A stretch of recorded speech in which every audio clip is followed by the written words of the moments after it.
নমস্কার বন্ধুরা, আশা করি তোমরা সকলে খুব ভালো আছো, সুস্থ আছো। আমিও ভালো আছি। প্রতিদিনের মতন আজকে একটা সুন্দর রেসিপি নিয়ে হাজির হয়ে গেছি।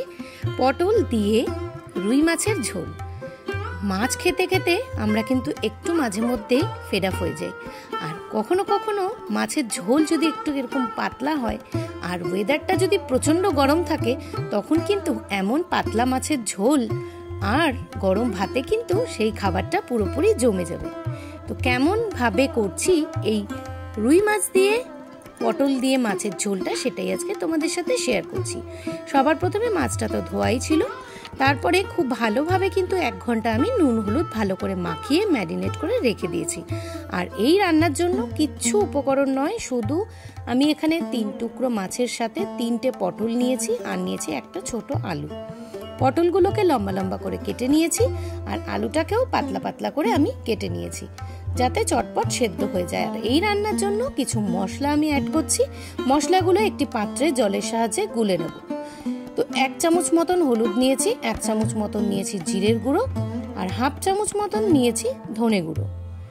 ধনে জিরে কাঁচা এইটা ইউজ করা কিন্তু পেটটা কিন্তু ঠান্ডা হয়, এটা কাঁচা জিরের গুঁড়ো। এখন নিয়েছি 1/2 চামচের থেকে কম একটু চিনি, 1 চামচ মতন নিয়েছি নুন, আর নিয়েছি লঙ্কা বাটা। এরপরে সমস্ত উপকরণগুলো কিন্তু খুব ভালোভাবে জল দিয়ে মিশিয়ে রেখে দেব। আগেকার দিনে ঠাকুমারা কিন্তু মশলা তৈরি করতেন ঠিক এই একই প্রসেসে। মশলা আগে থেকে পুরো জল দিয়ে ভিজিয়ে মিশিয়ে রেখে দিতেন একটি বাটিতে। মাছটি এবার ভেজে নেওয়ার পালা। কড়াতে তেল দিয়ে দিয়েছি, তাতে আমি দিয়ে দিয়েছি কালো জিরা এবং সামান্য দিয়েছি নুন।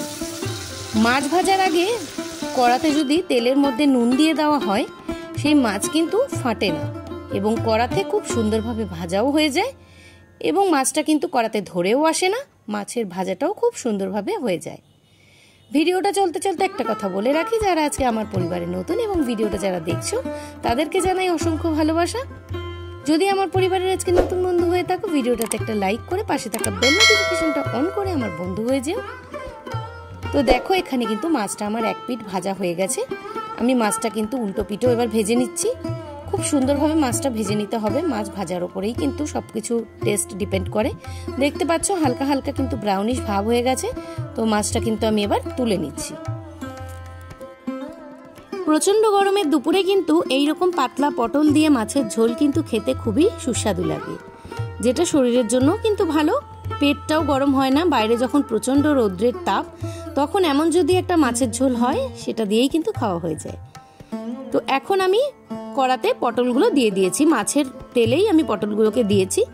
খুব সুন্দরভাবে কিন্তু মিডিয়াম ফ্লেমে পটলগুলোকে ভেজে নিচ্ছি, কারণ আঁচটা যদি বেশি বাড়ানো হয় তাহলে কিন্তু পটলগুলো পুড়ে যেতে পারে। তো দেখতেই পাচ্ছ মিডিয়াম আছে কিন্তু পটলগুলো খুব সুন্দরভাবে ভেজে নিয়েছি। এরপর আমি যে পাতলা পাতলা করে আলুগুলো কেটে রেখেছিলাম, এবারে আমি সেগুলো দিয়ে দিচ্ছি। যেহেতু আলুগুলো চট করে সেদ্ধ হয়ে যাবে, সেই জন্য একটু পরেই দিয়েছি। এবার আলু আর পটল খুব সুন্দরভাবে ভাজা হয়ে যাওয়ার পর আগে থেকে মশলাগুলো যে গুলে রেখেছিলাম বাটিতে, সেটাকে এখন দিয়ে দিচ্ছি। মশলাগুলো দিয়ে মশলার বাটি ধোয়া জলটা কিন্তু মাস্ট। আমার রান্নাতে সবসময় তোমরা এটা দেখতেই পাবে, মশলা ইউজ করার পরে মশলার বাটি ধোয়া জলটা কিন্তু আমি অলওয়েজ ইউজ করি।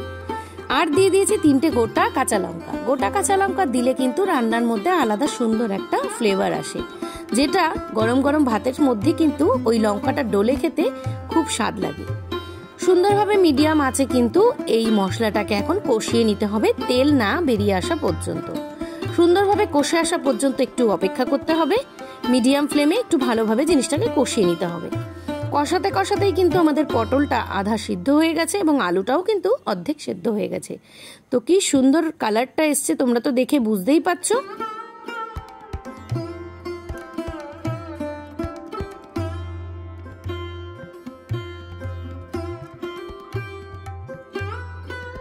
সুন্দরভাবে কষিয়ে নেওয়ার পরে এরপরে আমি এখানে অ্যাড করব গরম জল।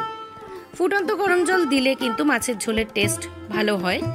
এরপর আমি জল দিয়ে ঝোলটাকে পাতলা করব। যে যেরকম পাতলা পছন্দ করো ঠিক ততটাই পাতলা রাখবে। কয়েক সেকেন্ড ঝোলটা ফুটে আসার পরে এবার আমি কিন্তু একে একে মাছগুলোকে অ্যাড করছি। মাছগুলো দেওয়ার পর কিন্তু খুব একটা বেশি সময় আমি ফোটাবো না। মাছগুলো দিয়ে হার্ডলি 5 মিনিট মতন ফোটাবো।